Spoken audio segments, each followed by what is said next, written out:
Okay, so now let's create a navbar and learn a little bit more about React. But before we do that, let's learn a tiny bit about routing. So within the app directory, I'm going to create our first new route. And we do that by creating folders. And in this case, I'm going to call it watch because that's like the watch page of YouTube. That's where you watch like a YouTube video. And we're going to name it watch because that's going to be the URL path as well. And inside this directory, we're going to create a file page.tsx because that tells us that this is actually going to be a page. And I'm going to type it out instead of copy and pasting, and that's kind of what I recommend you do as well. But it's pretty simple because this is a function we're going to export. It's going to be the default because it's going to be a component. A component in React is usually a function. And in this case, we're just going to return some pretty simple HTML. We're not going to be filling out this component just yet because we don't have like all the APIs in place to actually fetch videos and whatnot. So for now, we're just going to create a div and maybe inside of this,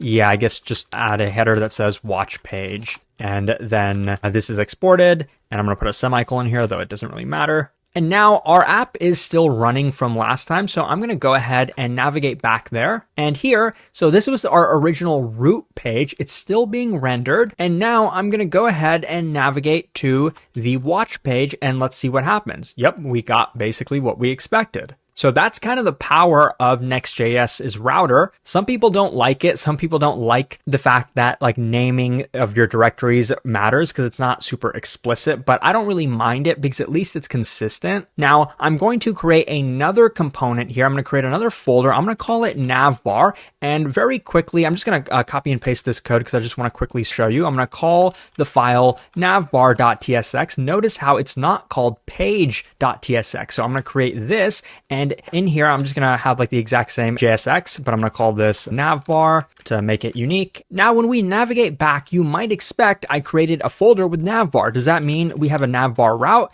And going there, no, we don't. 404 can't be found. And this is, I think, default behavior provided by Next.js. The reason was the naming convention. So if I go back here now and I rename this to page.tsx, and it showed an error for a second, but looks like it's working now. And let's go back to the browser. Now, when I refresh, it actually does work. So the naming does matter here. And some people, again, don't like this. I don't mind because at least there is consistency. I don't mind opinionated frameworks because there is consistency. Maybe that's just because I worked at Google and everything is opinionated there, but at least there is some type of convention we can follow. Now, I'm actually going to start filling out this navbar because remember, we don't want a route for the navbar. It's the type of component that we're actually going to embed on the layout page. And I might as well show that to you right now. Here in layout, we're going to kind of see the power of this component because you can see within our body here, I'm going to enter this. So children is again what Next.js by default is going to put the route here, whatever page we happen to be on.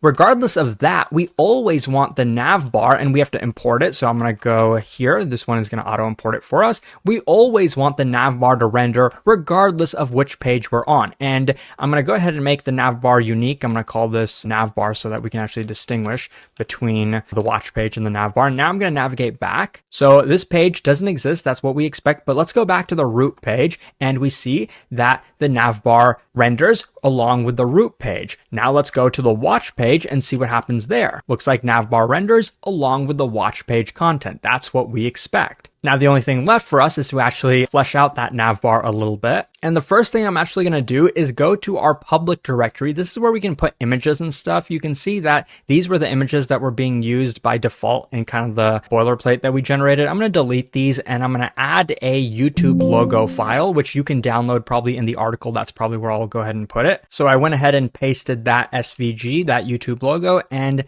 now within this navbar, I'm going to actually import a couple things. First, I'm going to import an image. I'm going to try to do this step by step. Maybe I'm going to be going too slow for you, so maybe you'll watch this on a faster speed, but then I'm going to go ahead and create an image. This is a React element. It's not like the native image element, and that's because, and I'm going to get rid of that, because this just provides a bit extra functionality. It's like a wrapper around the native HTML element. I think it provides lazy loading and a few other things, but it's just a good practice to use this one over the default. And the source is going to be, in this case, /YouTube logo.svg, because that's the name of our file here. YouTube logo SVG. And the reason we can just put a slash here is because by default, it will look for images within the public directory. So that's usually where you place images. And that's kind of what we want to do here. And I guess I will also add an alt. In this case, if for some reason this image doesn't render, we can put YouTube logo. I think that got rid of the error. So this also kind of reminds you to always have some alt. And now I'm actually going to get rid of this navbar element. And this is a div,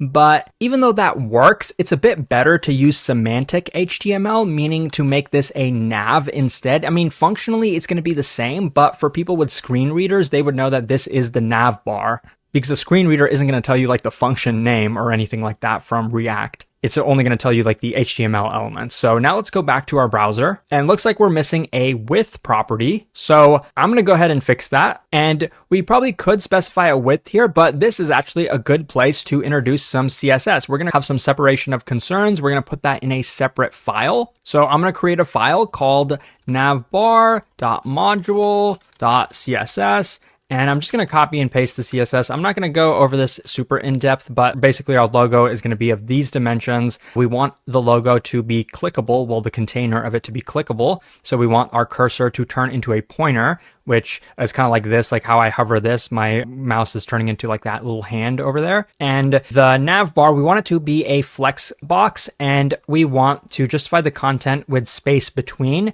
That's not going to be super relevant right now, but it will be probably in the future lessons. And we want to vertically align the items centered, and we'll have like a tiny bit of padding for the container. Now heading back here, how do we actually apply that CSS? Well, to the nav bar, we're going to have class name, and maybe it'll auto import it for us here. If I do some curly braces and then say styles dot, whoops, that's not what we wanted. Styles, is it going to auto import? Looks like not. So I'm just going to import it myself. And then, yeah, it looks like Copilot had that for us. But yeah, styles here is going to be nav. Why is it nav? Because we made a CSS class called nav, and we want to apply that CSS to this element. And this image is going to have a class name of styles dot, I think it was logo. Yep. And I'll move this to a new line down here. I don't know the best way to format this, so I'll leave it like that. You might be thinking, well, what about that logo container? And the reason we need that is because we want a link element, which is kind of like an anchor, but in React, there is a default for that, which is a link, and you can import it similar to how you can import an image. And that's going to be wrapping this image here. I'll have the closing tag for that link, and then I'm going to copy and paste this guy up above. We want this link. By the way, this is a way for us to interact with the router without having to refresh the entire page like we would with an anchor element. That's kind of the purpose of this. And href, this is actually enough because we want to navigate to the root page. And now to this guy, I can add a class name. I'm actually not sure if we can add it to this guy, or maybe we'll need like a span wrapper, but I'm going to try it here. Logo container. Yeah, let's see what this does. At the very least, we should render the image, and when we click it, we should be able to navigate back to the root page. Let's see. Okay, we're still getting that error, and I'm not 100% sure why, but I do know a way we can possibly fix this, and that is probably going to be by having a container around the image. And I'm going to use a span because we can just leave it in line, and then I'm going to copy this and add it in here. And I'm going to take this class and apply it to the span because we don't need this link to have any sort of styling like that. So let's try this. I think what this is going to do is basically make this image as wide as it needs to be based on the CSS that we provided. Maybe another workaround would have been to just put the width here in like an attribute here. We could have done that, but I'm not going to do that. And let's see if this works. Okay, and that actually doesn't work either, which is pretty interesting. But I guess we can just then get rid of this CSS. It's funny because I promised you it was working the first time I did it. I'm not sure why it's not now, but we'll just use kind of the same dimensions as we had earlier. I think it was width 90 and height 20. No big deal. I guess we probably should just put it in the JSX anyway. The rest of this looks good. I do wonder if we actually need this span anymore. So I'm going to get rid of that for now and let's test this out. It's always fun doing live demos. So now when we have it, it does seem to work. So is it hoverable? Yeah, it looks like it's actually hoverable by default. Probably the link element is giving that to us. So I'm actually going to go ahead and get rid of this CSS as well. We got to shorten up our CSS a bit. No complaints there.